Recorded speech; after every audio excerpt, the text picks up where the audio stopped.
you ever had range anxiety before? It's the worst. Now, range anxiety is a fairly acute version of this feeling like you're not going to have enough.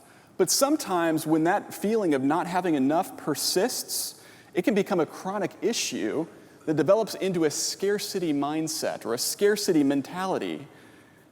I think rightly, the disciples probably had a little bit of a scarcity mentality. I mean, they traveled around with Jesus, who frankly lived most of his life like a peasant.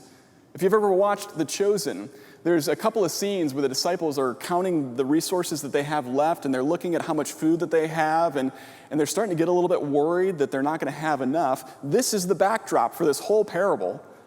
And Jesus looks over to Philip and he says, so where are we going to find food for these people to eat? In the other Gospels, he'll tell them, you give them something to eat, to the disciples. And their anxiety goes way up.